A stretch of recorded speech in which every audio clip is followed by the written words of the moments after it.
кылып жаса деп айткан эле. Жылдар өткөндөн кийин шайтан азгырып Юсуф алейхиссалату вассаламга Азиздин аялы азгырык баштады. Чындап эле Юсуф алейхиссалату вассаламдын сулуулугу ушунчалык эле аны бүгүн адамдар элестете албайт. Ошондуктан өтө аракет кылды Азиздин аялы. Бирок бойго жеткен, келишкен, ахлагы, келбети эң жогорку деңгээлде болуп турган жигитти көргөндө өзүн акыры кармай албады. Ошондо Юсуф алейхиссалам анын үйүндө болгон аял жолдон азгырууну каалап эшиктерди келе кой деди.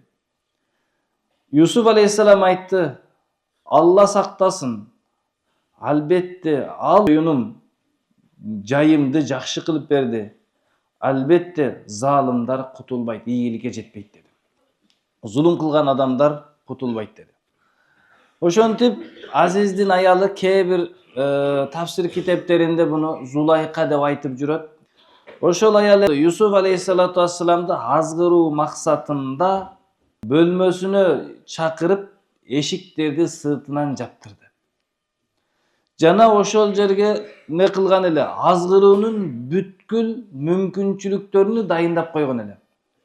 Кээ бир уламалар айтат, ушул максатта азгыруусу иш жүзүн ашпай калбасын деп бөлмөнүн бардык жагына сүрөтүн да тарттырып койгон эле дейт.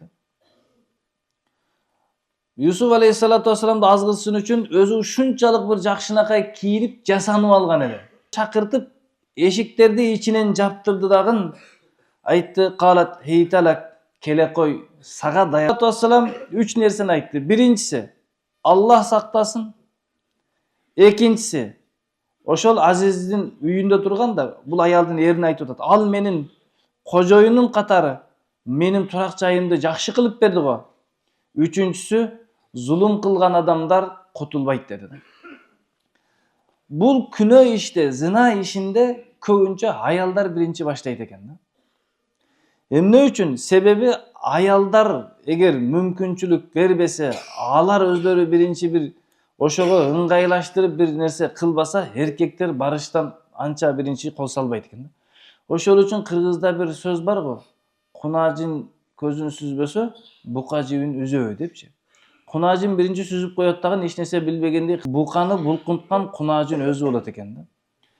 Ошол үчүн Аллах Таала Куранда зина кылган адамдарга жаза берүүдө биринчи аялдарды айтканда аззанияту ваззани деген. Зина кылган аялга, зина кылган аялга, зина кылган эркекке 100 жолудан камчы ургула деген. Уламалар ушул аяттын түшүндүрмөсүндө айтат, эмне үчүн биринчи аялды айтты? Бир ардык жерде Аллах Таала эркектерге кайрылып келген, биринчи эркектерди айтат эле.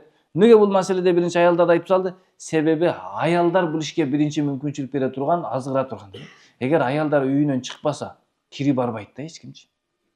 Алар өздөрү жасанып алып, жарымыны ачып, жарымыны чечип чыгып алса, анан ышкырат да бирөө. Анан тийишет да бирөө. Анан кийин айтат, мага тийишип атат. А сен өзүң тийиш деп чыгып алыпсың. Мага тийиш деп айтыш шарт эмес, тийишсе болот деп кийинип алган да. Ошол үчүн адамдын мээси ушундай иштейт. Жарымы ачык, жарымы жабык адамды көргөндө бул деген ошондой адам экен деп түшүнөт да. А качан жабынып, узун кийинип, кенен кийинип алганда эркектин пикири чачырабайт. Аны карабайт. Ыймандуу адам экен деп кала берет. Ошондуктан эмне кылып атат? Кайсы бир коомду бузушту кааласа, биринчи аялдарын бузуп коюш керек. Билесиздерби? Жаңы эркиндик алып жаткан убакытта кичине кыйналып, жаңы өсүп баштаганда өлкөбүз не кылды? Жаңы бузукулуктар келе баштаганда чет элден бизге мындай зыбачки чакыш дей беле. Анын наклейкасы бар эле. Ошол наклейкаларды күзгүлөргө, эшиктерге, колуңуздарга чаптагансыздар, Ошол наклейканын сүрөтү кандай эле? Көчөдө бир дагы шым кийген, же болбосо шымы жок, көйнөгү жок кыз жок эле, бирок колуңуздагы бар эле, күзгүдө бар эле. Ошону карап, көзүңдү көрсөтүп, үйрөтүп, элдин көзү ошого үйрөндү да, ушундай кылса болот турбайбы деп ошону туурап баштады. Эми азыр го Кудай сактасын, эми бүт бар жок электроника, телефон болуп жатып калды. Ашында бузукулуктун мына ушинтип баштаган. Ошол үчүн кайсы бир коомду жок кылышты кааласа, аялдарынан бузулук баштайт экен да. кайсы бир коомдун оңдолушу башталса, аялдарынан оңдолуп башталат экен да. Ошол үчүн эгер кайсы бир коомдун аялына пикир кылып, аялдар диндар болуп, аялдар пикирман болуп баштаса, анда ошол коом оңолуп кетет. Кээ бир өлкөлөр бар, кээ бир өлкөлөр аялдары дүйнөнү өтө катуу жакшы көргөндүктөн эркектери дүйнө тапкандан бошобойт да. Сахаба радыйаллаху анхунун аялдары дагы өтө кызыгат эле динге. Үйүнө келсе дин сурайт эле, эмне деген вахий келди бүгүн, эмне жаңы кабар бар дегенден күйөөлөрү вахий издегенден, пайгамбар саллаллаху алейхи барып талим алгандан башка бошобойт эле да. Демек үйдөн аялдар бизде эмнени талап кылса, эшикке чыгып алып ошону издейбиз да. Эгер аялдар диндар болуп калса, көчөгө чыгып биз дин издейбиз. Молдодон бир маселе сурап кел дейт, маселе сурап барабыз. Эгерде үйгөн киргенде дүйнө сурап тура турган болсо, анда дүйнө издей чыгып алып айт деле депчи. Ошол үчүн Аллах Таала баарыбыздын оңдолушубузга биринчи кадам катары аялдарды койгон да. Нух алейхиссалату вассалам 950 жыл дават кылды, бирок көп адам ыйман келтирбеди. Баласы дагы ыйман келтирбей койду. Пайгамбар алейхиссалату вассалам аз эле жыл менет кылды, көп адам ээрчилди. Кыяматка чейин мына мусулмандар ушунча көбөйүп баратабыз. Эмне болгон? Себеби пайгамбар саллаллаху алейхи вассалам эң биринчи үйүнөн коркпоңуз, кыжалат болбоңуз деген үйүндө жубайлары пайгамбар саллаллаху алейхи вассаламды колдоп турган.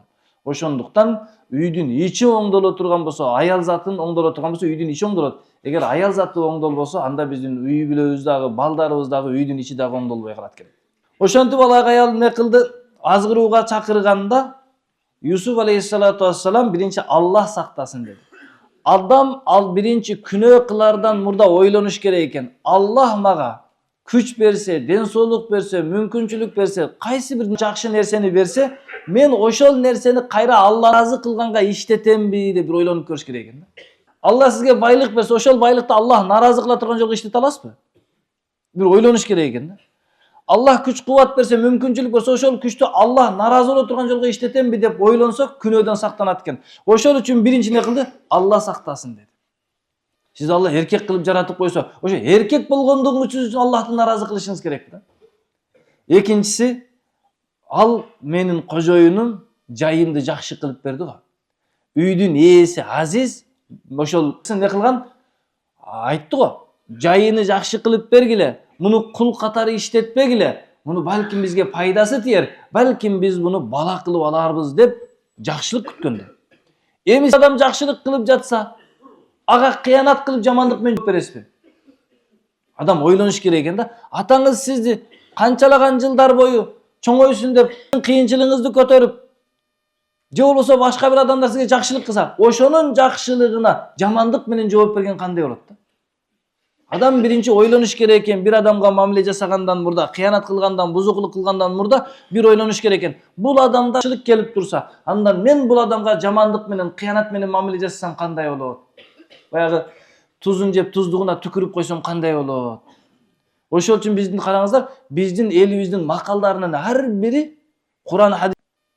Бир жолу туз уртаган жерге 1000 жолу салам айткан. Сен ал жерге кыянат кылбагын, ал жерге жаман мамиле кылбагының. Сен бир жолу тузун урттадыңбы? Бир жолу сен туз иштиңби? Демек ал жерге 1000 жолу деген көп чексиз кайра салам айтып колунан келсе жакшылыгын кыл деген да. Ошол үчүн экинчи эмне кылды? Бул адам менин төшөгүмдү, жайымды жакшы кылып, үйдө мени сыйлатып койсо, андан мен кайра кыянат менен жооп берем деди. Үчүнчүсү айтты, албетте залымдар, зулум кылган адамдар тозоктон кутула албайт деди. Үчүнчү адамдардын сыфатыга кайрылды. Бир адамдар зулум кылган адамдар, бир адам берешен, бир адам жакшы, бир адам жаман болот. Ал эми зулум деген эмне десе, жакшылык кылса, жакшылыкка жамандык кылган адамдар зулум кылган болот да. Эмне кылды? Мага ушунчалык жакшылык кылып турса, мен буга зулум кылып койсом, зулум кылган жаман адамдар булар эч качан тозоктон, Алланын азабынан кутулбайт деди. Эми караңыз, ушул 3 нерсени күнөөгө шайтан азгырып жатканда, ушул 3 нерсени ойлонуш керек экен да. Ушул мүмкүнчүлүктү мага Аллах берсе, мен кайра Аллахты наразы кылганга иштесем болобу? Алла сизди эмне кылат? Биринчи ойлонуш керек. Экинчиси, булар тараптан мага жакшылык келип турса, атамдан, энемден, туугандарымдан, кошунамдан мага жакшылык келип турса, мен ушул адамга эми кайра дагы жамандык кылсам кандай болот?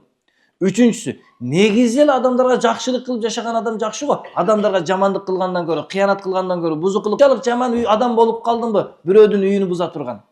Мен ушундай жаман адаммынбы? Уурлук кыла турган деп күнөө жасагандан мурда ойлонсо, нафс айтат экен, жок сен нормальный адамсың. Нормальный адам уурлук кылбайт да. Жок, мен кандай адаммын? Сен жакшы адамсың. Жакшы адам арак ичпейт да деп өзүнү токтотуш керек экен да. Ушул үч нерсени айтты. Ошол жерде уламалар айтат, тафсир китептеринде жазыптыр. Зулайка үйдүн ичинде сыйынган буту бар экен да.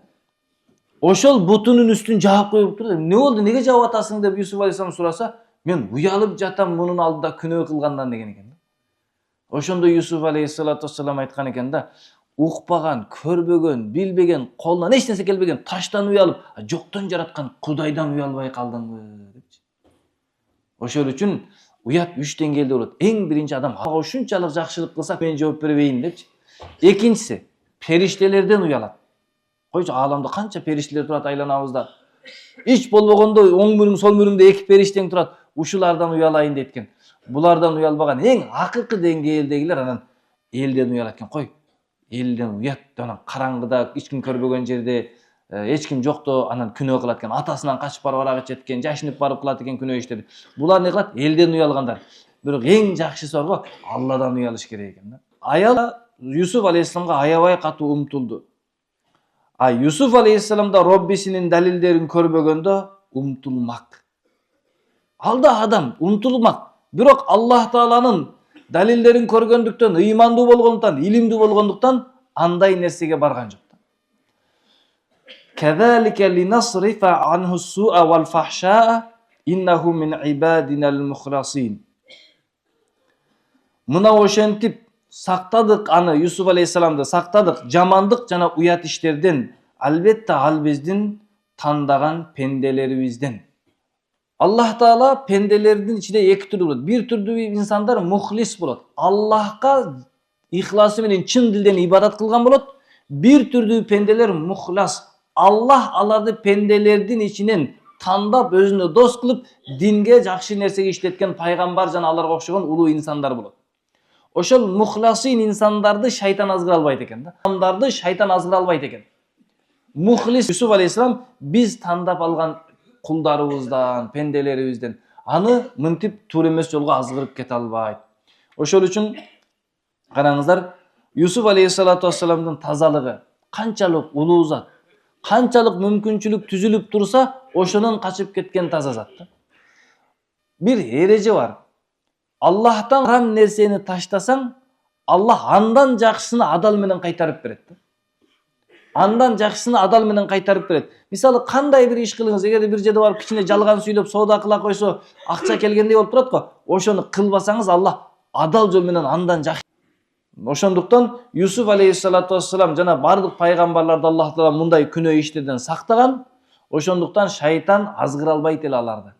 Аллах баарыбызды шайтандан азгырынан сактаган болсун.